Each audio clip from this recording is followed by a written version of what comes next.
Salutare mașiniști!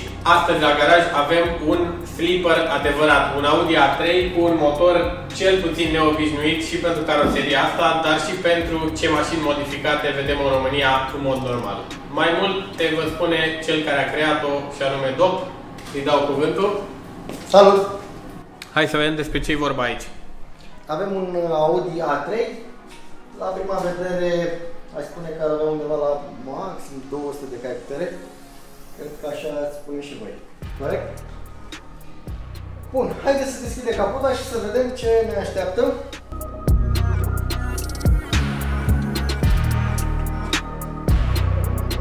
Ce motor este? Hai să începem cu începutul. Bun, avem un motor VR6 de 3,6 litri. Care s-a pus pe ce mașini? Că sigur lumea aude probabil prima dată. Passat R36, Skoda Superb și pe niște modele de Porsche Cayenne. Modelul ăsta de 3,6 litri. De unde ne-a venit toată ideea asta cu motorul ăsta de 3,6 litri? După cum știți, noi facem foarte multe motoare 2 litri, 2.0 TFSI-uri, 2.5-uri. În urmă cu câteva luni am făcut un proiect cel puțin la fel de interesant, un 2,8 VR6 și am fost foarte mulțumiți de puterea obținută în raport cu combustibilul folosit. Adică pe benzină de pompă, OMV 100, reușisem noi undeva la, nu știu, 700 de cai aproximativ. Ceea ce din 2.0 TFSI pe benzină de pompă este foarte complicat.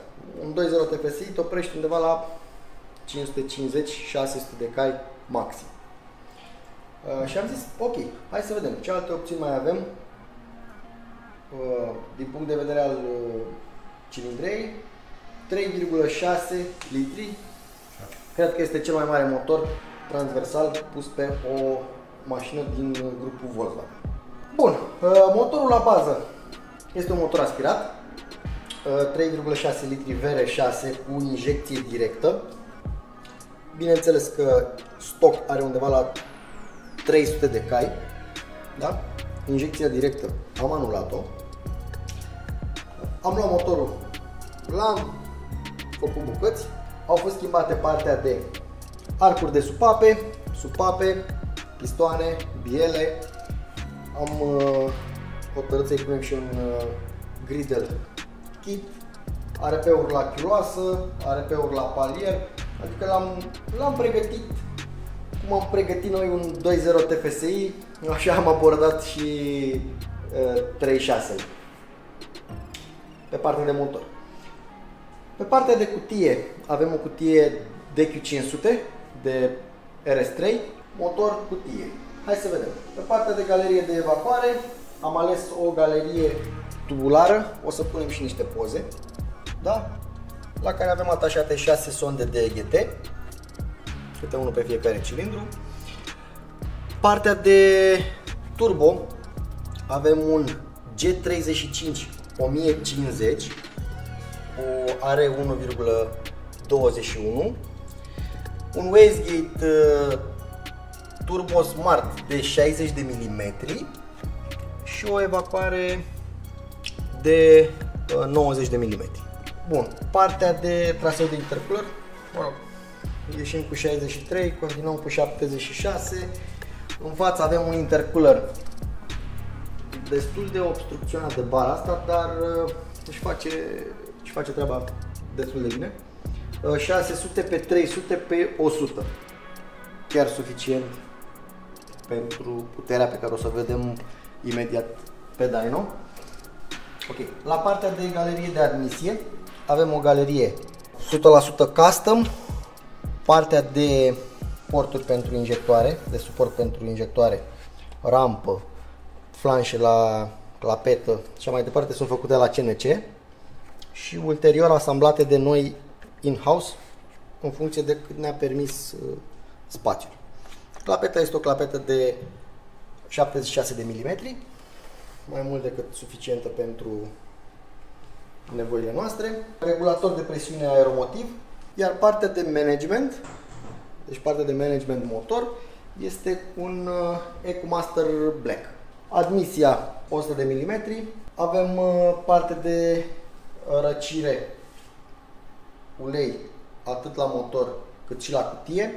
Am ales un sistem cu pompă externă, da? Adică nu luăm din suportul de filtru presiunea de ulei, să o trecem printr-un radiator, să o ducem înapoi în motor. Am ales metoda în care plecăm din baia de ulei, ajungem la o pompă externă, după cum puteți vedea în poze, trece prin radiator, se întoarce înapoi în baie uleiul răcit. Așa am procedat și pentru partea de cutie. Bun, hai să vedem și puterea, că am discutat în mare parte.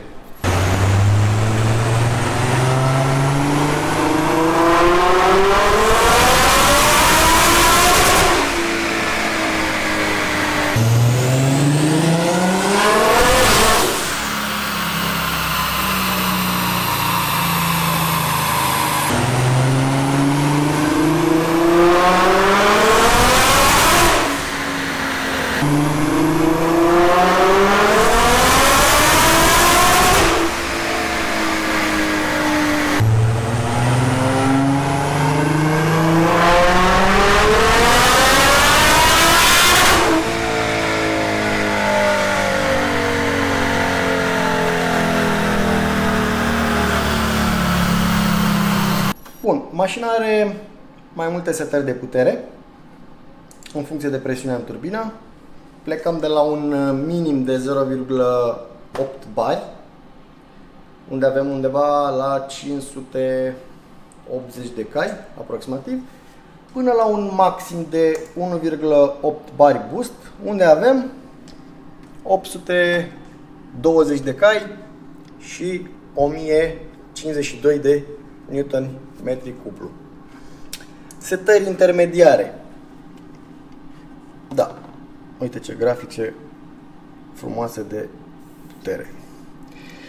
La 1,6 bari avem 770 de cai, la 1,7 bari 796 de cai și la 1,8 bari 819 cai putere.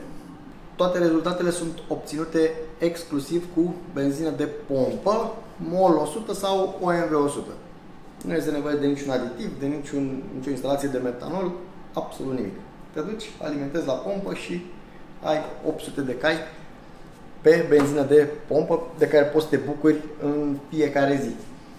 Asta ar fi unul dintre cele mai mari avantaje în a avea un motor cu cilindree mare.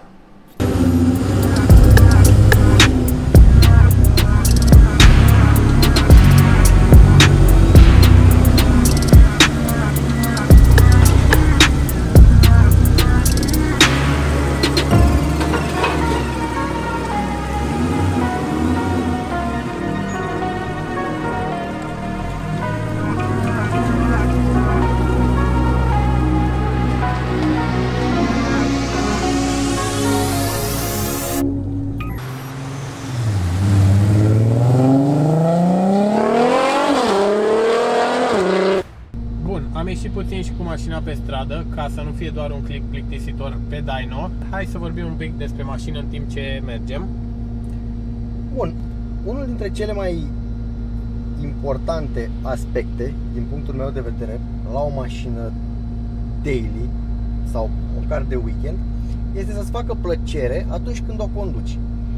Ce înseamnă asta? Înseamnă că ea trebuie să se conducă cel puțin ca o mașină stock cu puterea respectivă de fabrică. Adică să plece ușor de pe loc, să schimbe treptele frumos, accelerarea să fie lină pe sarcini parțiale, gălăgia să fie cât de cât redusă în momentul în care mergi încet cu mașina. Astea au fost niște aspecte care au trebuit bifate la această mașină. Bun, haideți să dăm o tură cu ea și să vedem cum merge. Deci, ce este de precizat? Cu toate că avem un standalone, mașina merge aproape sau cel puțin la fel de bine ca un calculator de serie. Consumul nu este exagerat consumul nu este exagerat de mare.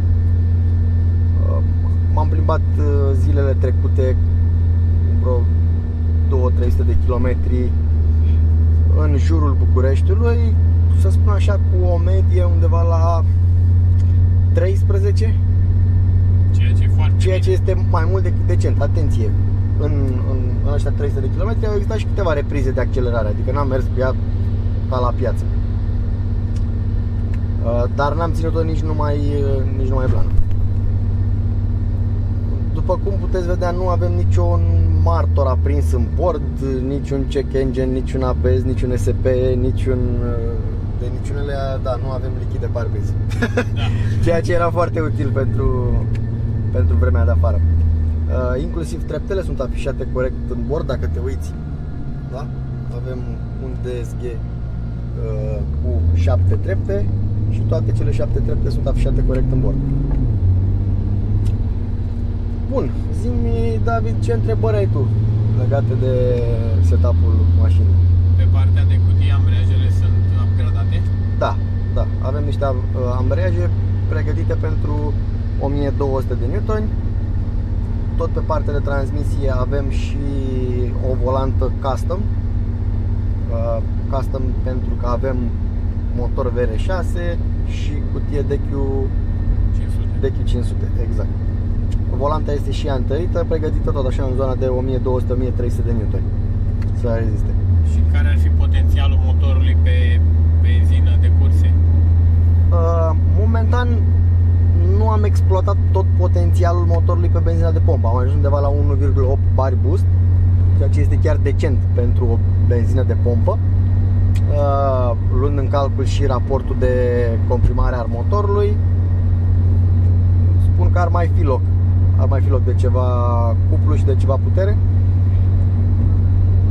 Am ieșit zilele trecute, cum ți-am spus, cu ea pe stradă și mai zice că pentru un daily undeva la 750 de cai pe caroseria asta vorbesc, da? Este mai mult decât suficient. Adică poți să te distrezi foarte tare cu ea cu 750-800 de cai. Nu ai nevoie de mai mult. Din cauza asta nici nu am căutat să obținem mai multă putere.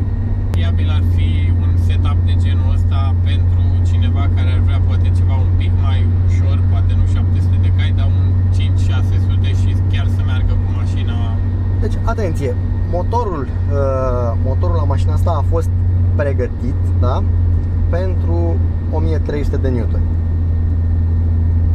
Din punct de vedere al fiabilității, este clar că va ține de modul în care va fi exploatată mașina, dar în zona de între 800 și 1000 de newtoni, da?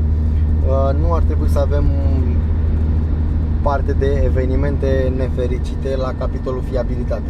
Adică motorul rezistă, volanta rezistă, cutia rezistă, planetarele sunt noi de DQ500 de RS3, rezistă și ele fără nicio problemă la intervalul ăsta de putere.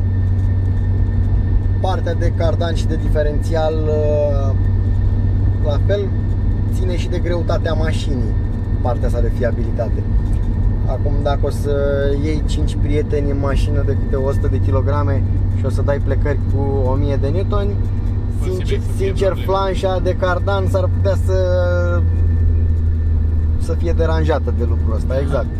Dar dacă o iei și te bucuri împreună cu un prieten de ea, este mai mult decât bună fiabilitatea. Văd că cutia schimbă destul de bine, adică nu... Da, a fost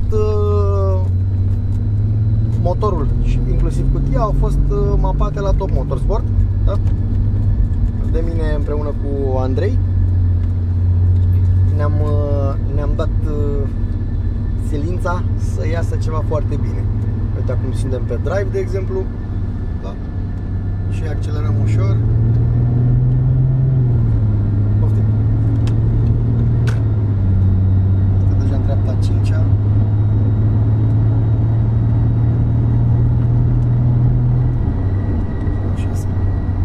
După cum vezi, mașina nu face niciun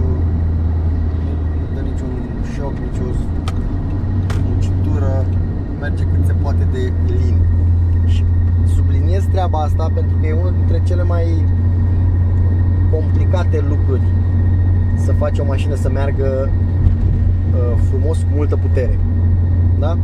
Adică este foarte ușor să faci 800 de cai, da? Să o duci la drag racing, să o ții numai plană între 6000 și 8000 de ture și în rest nu te interesează cum merge mașina.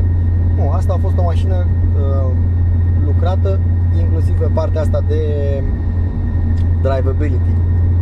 Să ai o plăcere când o conduci, adică să nu te deranjeze și cel mai important să nu simți că conduci o mașină modificată. Dacă te urci la volanul mașinii și nu-i dai plană, bineînțeles, să zici, bă, mașina asta așa vine de fabrică, adică nu... Hai să vedem și o accelerație, așa ce zice. Hai de capul meu! Am pus jos totuși. Ce setare este acum, că mi-a rupt capul. Deci... Cred că în zona de 750 de newtoni, cam atât ai resimțit. Da.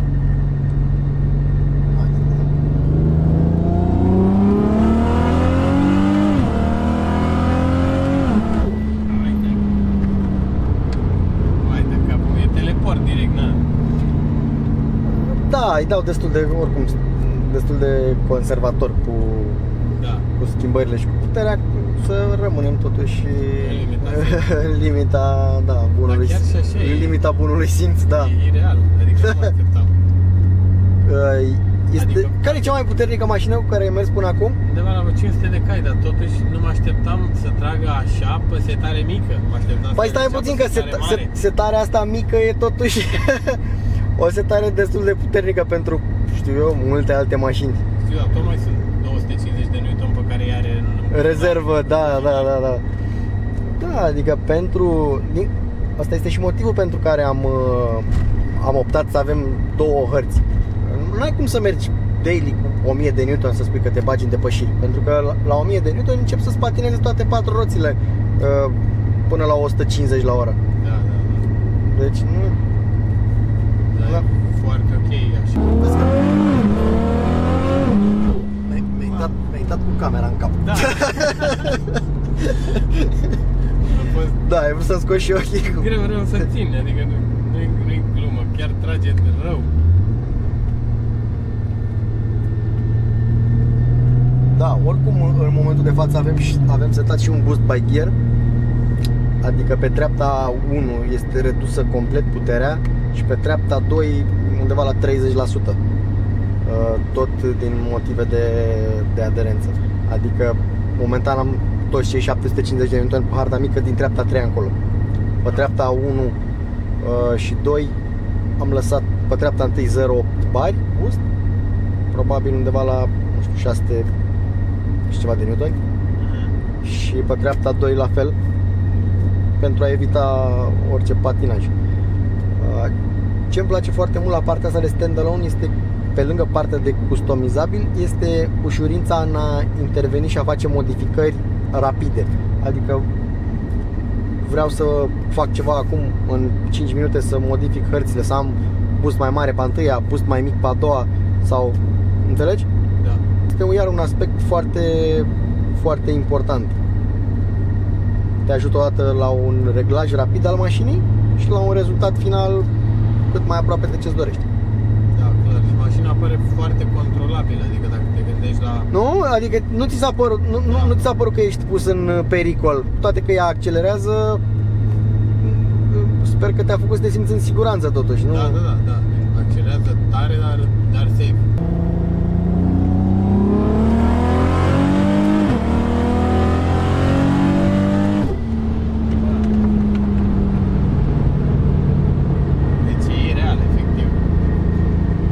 Dacă prindem o porțiune mai uscată, încercăm o variantă și cu o putere mai mare. Să o pe mâna, nu merge. Ai grijă să nu mai dai încă în capul camera, că... Nu e cu intenție, dar chiar mișcă mașina. Adică mă așteptam să fie așa pe aia rea, dar pe aia rea deja trebuie să țin cu două mâini stabilizatorul, că nu se poate. Păi, da, până la urmă 700 de cai sau, mă rog, 680 cât am avea acum, aproximativ, că n-am măsurat exact pe reglajul. Ce greutate are mașina aproximativ? Să știi că este destul de greuță, undeva la 1630 de kilograme, 1650 fără șofer, da? Adică strict mașină. Deci nu merge tare din greutate cum s-ar gândi oamenii la o mașină. Sincer, mi-aș dori să o aducem și la o etapă de curse, să o ușurăm un pic, da? Măcar un 1350 de kg și să vedem câteva ranuri. Să vedem un nou. Cu siguranță face undeva în cele 9 secunde într-o configurație de street. Adică am reușit să facem 9 secunde și cu mai puțin cai. La capitolul suspensie și stabilitate avem în felul următor: o suspensie KVV2 reglabilă pe duritate și înălțime. Avem bări de rigidizare și bări stabilizatoare upgrade de la Whiteline parcă. Bielete antiruliu tot așa de upgrade. Toată partea de bucșe a fost schimbată cu Powerflex. Absolut toate bucșele au fost schimbate cu Powerflex. Nu pare chiar așa rigidă. Să știi că așa este din cauza suspensiei, cu toate că bucșele sunt foarte tari. Da. Partea de confort a rămas destul de ok. Da, iar partea de, vezi? Da, e față. Exact, îți dă o senzație că ai conduce un kart. Da. Adică răspunde foarte prompt la orice comenzi. Inclusiv partea de frână nu a fost omisă. Avem niște plăcuțe de frână de la Pagid RS3, mi se pare că am pus. Chiar foarte mulțumit de ele. Adică da. nu ai feedback-ul pe care l-am eu, dar crede-mă că un pic te-ai te-ai apropiat de pedală și imediat în momentul de față avem două setări de putere făcute. Avem aici nu știu dacă se vede, în torpedoul mic de la șofer avem un mic buton prin care putem să schimbăm între cele două părți. Putem să schimbăm oricând, nu trebuie să oprim mașina, nu trebuie să facem nimic. Pur și simplu activăm un switch și schimbăm hărțile. Acum am pus pe prima hartă o setare de putere a aproximativ 600 de cai, iar pe harta numărul 2 avem undeva la 750 de cai în zona asta. Le-am redus un pic ca să putem să încercăm să filmăm ceva totuși. Păi mai filmează pe mine atunci. Fiecare mod de condus are plăcerea lui, să spunem așa. Partea de drive vine cu, să spunem așa, mai multă liniște la pachet. Când o dai în sport, devine mult mai sensibilă partea de accelerație, adică apeși mai mult accelerația, va schimba treptele mai rapid în sus, va sta mai turată. Iar partea de manual, care este preferata mea, este full manual. Adică îți va da doar inferioare cât să nu-ți moară motorul când frânezi. Da? Știi ce zic? Deci uite, frânăm, îți dă 4, 3, 2. Adică exact ca la o mașină de serie. Nu e nimic. Și practic nu s-a pierdut nicio funcționalitate exact din cutie. Și uite, ești pe manual, da, nu schimbă exact când.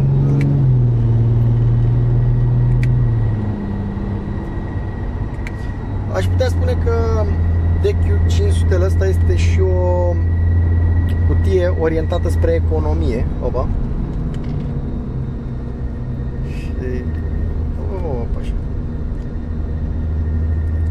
așa.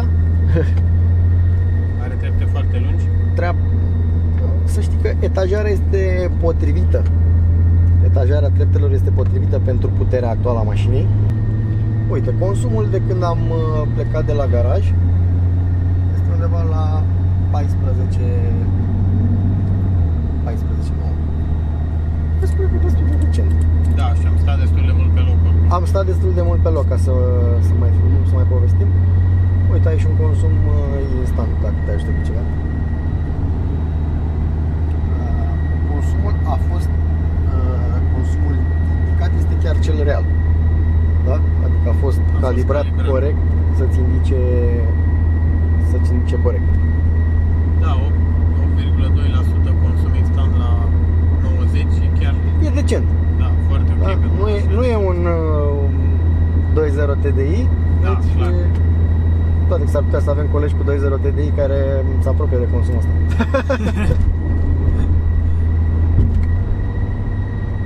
Deci, uite cum răspunde și pe partea de inferioare.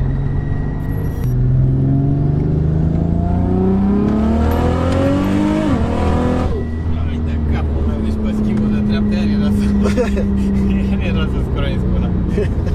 Să știi că ți-am făcut o surpriză, asta a fost cu harta 2. Uai de de-aia a fost schimbul de treaptă, mai că înainte la schimbul de treaptă nu...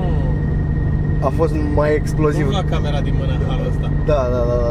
A fost mai explozivă după schimbarea de treaptă, într-adevăr. Da, nu, a fost mai greu.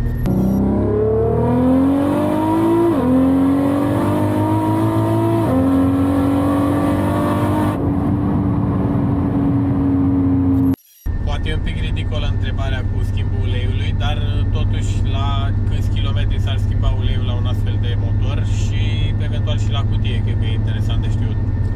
Da, așa este, nu este o întrebare absurdă. Aș spune, la nivelul ăsta de putere, da? Nu se cheamă că exagerezi dacă faci schimbul de ulei undeva în zona de maxim 5.000 de kilometri, cu precizarea că depinde și de modul în care exploatezi mașina. Adică dacă iei și te duci cu ea pe circuit, la 1000-2000 de kilometri deja trebuie să-l schimbi. Dacă mergi cu ea daily, te duci la munte, la mare și te plimbi, poți să mergi și până la 5000, poate 6000 de kilometri maxim. Mai mult nu recomand. Și ce ulei necesită un motor de genul ăsta?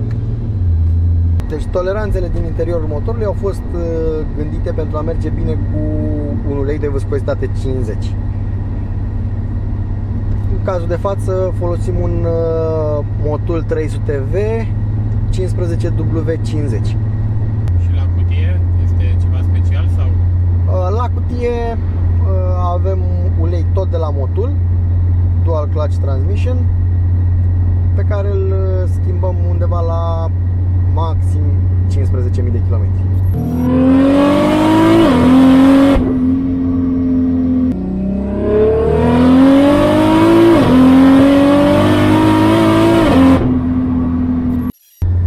Și acum întrebarea care sigur va fi în comentarii: cât ar costa așa ceva dacă vrea cineva să-și facă pe un Audi A3 sau pe orice fel de mașină, pachetul motor plus cutie, softuri și toată nebunia?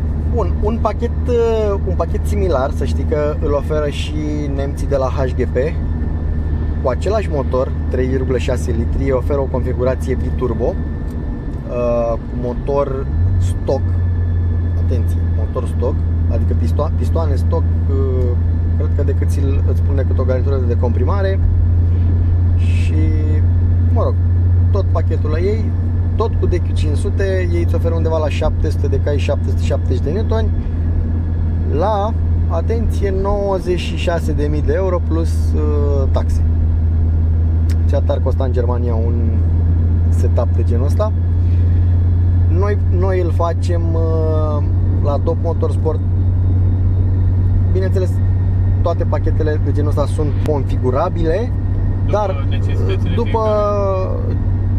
după cerințele fiecărui client. Dacă un client spune: domnule, eu pe mine mă mulțumesc 700 de cai, proporționăm tot setup-ul pentru 700 de cai. Dacă spune că vrea 850, îl proporționăm pentru 850. dar în linii mari, să zic că diferențe mari de preț nu sunt. Să spunem așa, un setup similar ajunge în zona de 40.000 de euro la gata. Adică ai o mașină, un 2.0 TFSI, un A3 VR6, nu ne interesează ce parte de motor și de cutie sau de transmisie are mașina. Facem tot setup-ul de la cap la coadă în zona asta de preț. Un alt lucru foarte important care îmi place la setup-ul ăsta de 3,6 litri este faptul că ai foarte multă putere disponibilă în turații mici. Adică nu ai nevoie să ții tot timpul motorul în 3, 4, 5, 6 mii de ture ca să simți că mașina mișcă, să te bagi într-o depășire sau... Înțelegi? Dacă te uiți atent pe graficul dyno, o să vezi că cred că în zona de 3000 de ture, 3000 de turați, cred că are undeva la 500 de newton, exact. Da. Cât au, să spunem așa, multe mașini cuplu maxim. Da, clar. Cilindria are avantajele ei. Exact, da. Deci uite. Nu știu dacă tu simți, dar exact, da. Adică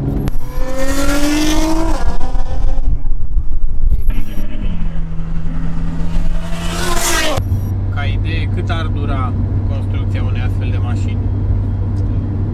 aproximativ 4 luni din momentul în care ne apucăm de treabă. Deci nu e un proiect de făcut într-o lună. Cel mai puțin cred că putem în 3 luni, dar în principiu aproximativ 4 luni.